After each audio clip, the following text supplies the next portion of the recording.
세상에요, 이 사람이나 정치인이나 원칙을 지키고 살기는 어렵습니다. 특히 정치인은 원칙을 지키면 정치를 잘 못하게 되죠. 그래서 정치인보다 한마디로 이 가짜 정치인이, 정치가 직업인 사람들이 정치를 주로 하는 겁니다. 그래서 저도 일찌감치 정치는 제 적성에 맞지 않다라고 해서 근처에 안 가고 있습니다.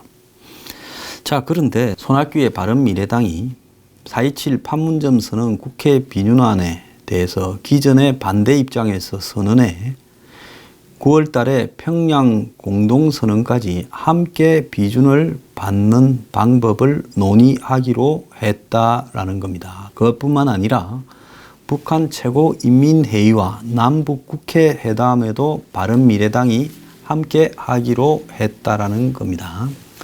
자, 이걸로 바른미래당은 이제는 중도보수니 개혁보수니라는 말을 쓰지 않기를 바라고 또 그렇게 내버렸습니다. 이제 쓰면요, 전부 욕을 해야 됩니다. 그리고 바른미래당에 남아있는 보수를 표방하는 국회의원들은 전혀 거기 존재할 이유가 없기 때문에 유승민 이하 다 탈당해야 된다고 보고 있습니다. 만약에 그러지 않으면 좌파 세상이 된 듯해서 이제는 좌파로 전향했다라고 공개적으로 입장을 밝혀야 된다. 저는 그렇게 생각하고 있습니다. 자, 판문점 선언이나 평양 선언, 이걸 두 개 묶어서 한꺼번에 비준을 받겠다라는 것이 정권의 기본적인 입장이라고 생각을 합니다. 근데 얼마 전에 이 정종섭 의원, 박근혜 정부에서 행안부 장관을 지냈고 헌법 전문가이자 전직 서울대 법대 교수를 지낸 이 한국의 헌법학자로서 유명한 분입니다. 자, 이분이 판문점 선언 국회 처리에 대해 검토한 문건을 보냈어요. 자, 그래서 판문점 선언의 성격에 관하여라는 이런 글을 보냈는데, 자, 총론은 대한민국은 한반도의 유일한 주권 국가고 국가는 주권 영토 국민 통치권을 행사하는 기구가 갖춰져야 되는데 이는 헌법에 의해서 확인되고, 그리고 국제사회의 국가의 수립은 국제사회 승인이 있어야 되는데 우리는 45년 해방 이후 대한민국만이 한반도의 유일한 국가로 이렇게 48년에 이렇게 인정을 받았고 영토를 한반도와 부속 도서로 이렇게 정리를 했고, 북한은 대한민국 일부 영토를 헌법적으로 볼 때 불법적으로 점령하고 있는 상태이고 반국가 단체죠. 헌법적으로 북한 지역은 대한민국의 미수복 지역이고 북한 정권은 반국가 단체다. 헌법재판소와 대법원의 판례도 이를 확인하고 있다. 남북관계는 통일을 놓고 그동안 변화가 많았는데 통일을 위한 노력이 진행되더라도 북한이 여전히 주권 국가가 아니고 대한민국의 미수복 지역이기 때문에 남북관계는 주권 국가의 관계가 아니다. 적어도 우리는 양정상이라고 한다거나 북한을 국가로서 인정을 해서는 헌법과 법률에 어긋날 수 있다는 겁니다. 그래서 그간의 통일을 진척시키기 위한 각종 선언, 협정 등의 명칭으로 남북 간에 있어 온 행위는 그 명칭이 무엇이든 정치적 행위다. 조약이라는 명칭을 사용해도 이는 법적으로 조약이 될 수 없고 정치적 행위에 지나지 않는다는 겁니다. 그러니까 남북 간의 판문점 선언을 조약으로 해서 또 평양선언을 조약으로 해서 비준을 하겠다라는 것은 이것은 조약이 될 수 없는 부분을 가지고 정치적 행위를 한다는 겁니다. 즉 정치적 행위라는 것은 그야말로 무의미한 행위지 법적으로 헌법적으로 해석될 수 있는 부분은 아니라는 거죠. 자, 그렇기 때문에 남북 간에 이 교류가 있어도 정식 법적인 교류가 아니고 그리고 이런 주권 국가 간의 거래나 교류에 해당되지도 않기 때문에 북한 정권은 규범적으로는 불법적 실체지만 현실적으로는 북한 지역을 점령하고 있는 반국가 단체이기 때문에 대한민국이라는 하나의 단일 국가 내의 행위라고 하기도 어렵다. 즉 한국에서 충북하고 제주하고의 거래를 하고 이런 식으로 볼 수도 없다라는 거예요. 그래서 정상적인 법 규범 내에서 이 북한이라는 부분을 이론적으로 설명하기가 어려워서 남북 간의 거래나 교류를 특수관계라고 이렇게 설명하러 해왔다. 이러한 법리상의 이유 때문에 남북관계 발전에 관한 법률은 제3조에서 남한과 북한의 관계는 국가 간의 관계가 아닌 통일을 지향하는 과정에서 잠정적으로 형성된 특수관계다. 남북한의 거래는 국가 간의 거래가 아닌 민족 내부의 거래로 본다라고 정했는데 엄격히 보면 민족 내부라는 표현도 애매한 표현이다. 이 법률도 결국 대한민국에만 적용이 되지 북한은 이 법률을 인정을 하든 안 하든 북한에게는 이 법률은 안 통한다는 거죠. 그러니까 같이 거래를 하는데 거래 대상인 북한에는 적용되지 않고 남한 내부에만 적용되는 모순이 가득한 사실상 법규에 어긋나는 법이라는 겁니다. 남북관계 발전에 관한 법률도요. 그러면 4.27 선언 분석에서 위 내용을 전제로 할 때 4.27 선언은 주권 국가 간의 조약이나 협정이 될 수 없다. 헌법 6조 1항에 헌법에 의하여 체결 공포된 조약과 일반적으로 승인된 국제법규는 국내법과 같은 효력을 가진다라는 것이 적용될 여지가 없다. 또 헌법 60조 1항에 국회는 상호 원조 안전 보장에 관한 조약, 중요한 국제 조직에 관한 조약, 우호 통상 항해 조약, 주권 제약에 관한 조약, 강화 조약, 국가나 국민에게 재정을 부담을 지우는 조약 또는 입법 사항에 관한 조약의 체결 비준에 대한 동의권을 가진 다의 대상이 될 수도 없다. 4.27 선언은 헌법 6조 1항이나 60조 1항이 적용될 수 없다는 거죠. 왜? 이런 모든 국제상의 조약이나 이런 것은 한마디로 국가로서 타국으로서 인정이 돼야 가능하다는 겁니다. 주권 국가 간의 조약이나 협정이 아니기 때문에 이렇게 국회에서 비준할 이유가 없다는 겁니다. 과거에 2000년 남북 사이 투자 보장에 관한 합의서, 남북 사이 소득에 대한 이중과세 방지 합의서, 2004년 남북 해운 합의서 이런 것들 13개의 합의서에 대해 국회가 동의한 것은 우선 개별 사안에 관한 것이고 또 구체적 내용을 알 수 없는 포괄적인 게 아니기 때문에 특정하게 하나하나의 확인이 가능한 사안이었기 때문에 국가 간의 조약이 아니고 헌법에 따른 것도 아니고 개별 법률에서 동의를 받도록 정한 법률도 없이 행해진 것이라서 행정부의 행위를 부정하지는 않는다는 취지로 행해진 국회의 정치 행위에 불과하다는 거죠. 그런데 현재 문제가 되고 있는 것은 과거에 이 13건의 개별 행위에 대해서 국회에서 동의해 준 것과는 달리 정부가 4.27 선언을 실정 법률인 남북관계 발전에 관한 법률 제4조 3항 남북 합의서라 하면 정부와 북한 당국 간의 문서의 형식으로 체결된 모든 합의를 말한다. 이렇게 돼 있고 그 다음에 21조 남북 합의서의 체결 비준 조항에서 1. 대통령은 남북 합의서를 체결 비준하며 통일부 장관은 이와 관련된 대통령의 업무를 보좌한다. 대통령은 남북 합의서를 비준하기에 앞서 국무회의 심의를 거쳐야 한다. 국회는 국가나 국민에게 중대한 재정적 부담을 지우는 남북 합의서 또는 입법 사항에 관한 남북 합의서의 체결 비준에 대해 동의권을 가진다를 근거로 해서 국회에 제출했다고 주장을 하는데 남북관계 발전에 관한 법률에서는 3. 국회는 국가나 국민에게 중요한 재정적 부담을 지우는 남북합의서 또는 입법 사안에 관한 남북합의서의 체결 비준에 대해 동의권을 가진다라고 한 것은 과거 정부가 자의적으로 북한에 퍼주기를 해서 문제된 사건을 고려해서 헌법 60조 1항에서 국가 간의 조약에서 중대한 재정적 부담을 지우거나 입법 사항에 관한 것은 국회의 동의를 받아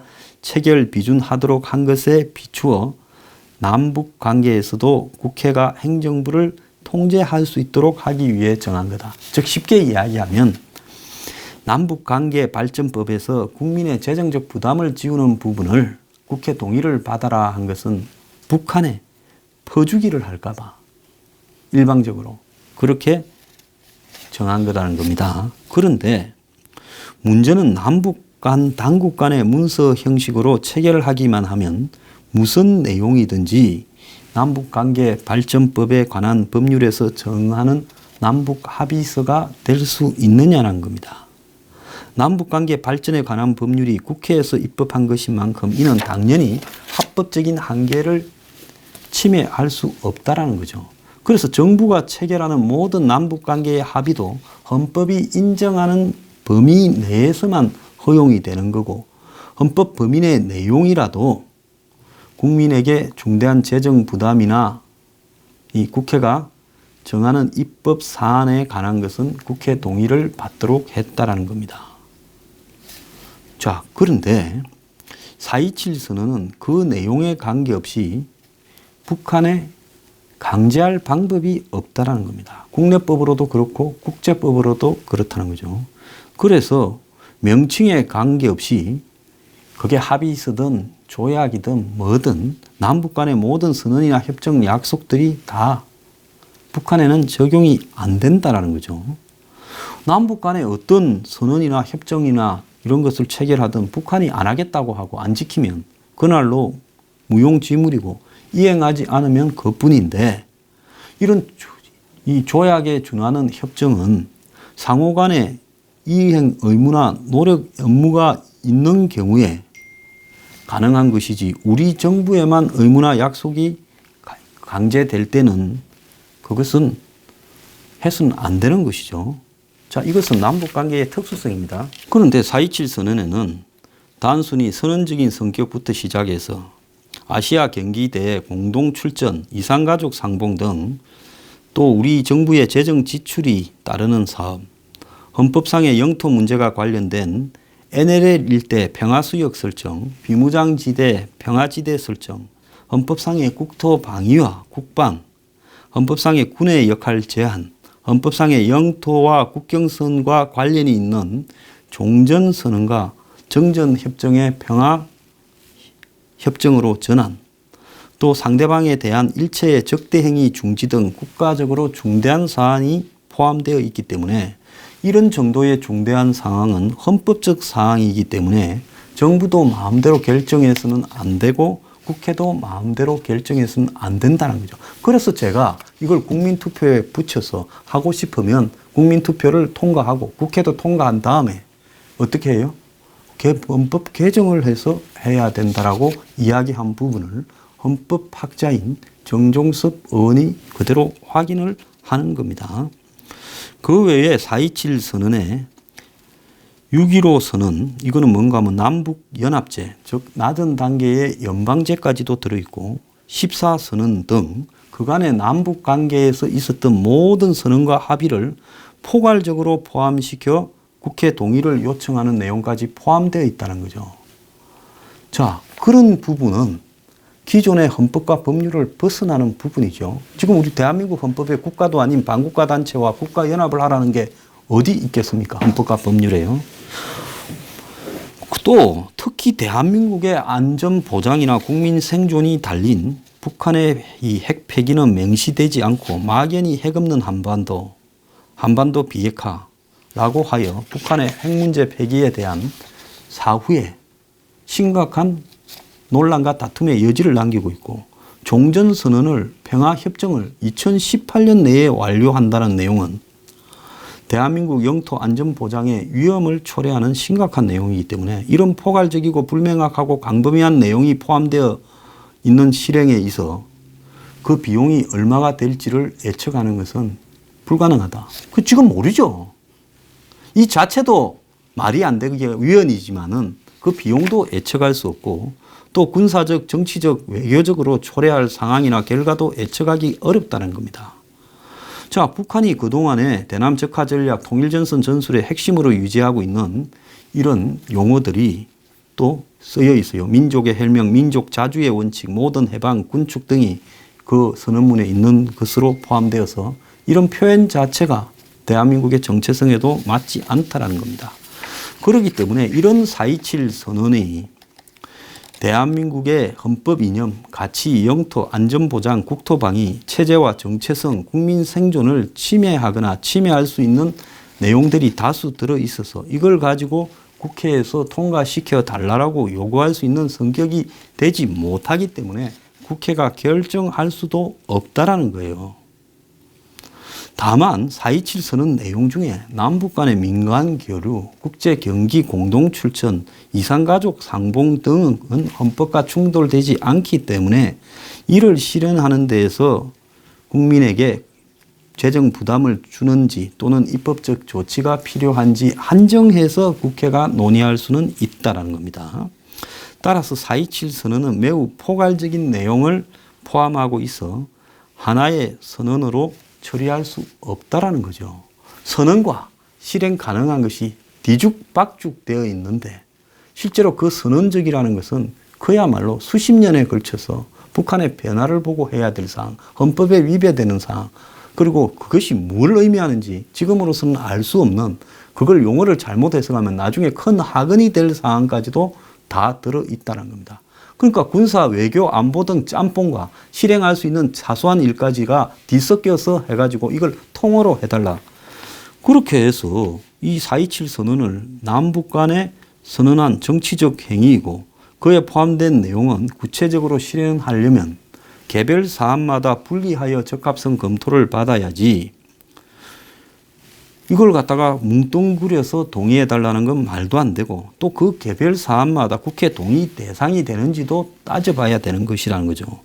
그래서 이런 이상한 선언을 가지고 실정법에 적용하여 국회 동의를 받으려고 하는 것은 앞으로 남북 관계에서 무슨 짓을 하더라도 다 국회가 이를 동의했다. 그래서 이제 국회가 이를 이제 통제하려고 하지 말라라고 해서 국회를 무력화시키고 정부의 행위에 대해서 이 정당성을, 국회 동의라는 정당성을 부여하기 위한 잘못된 의도가 들어 있다는 겁니다.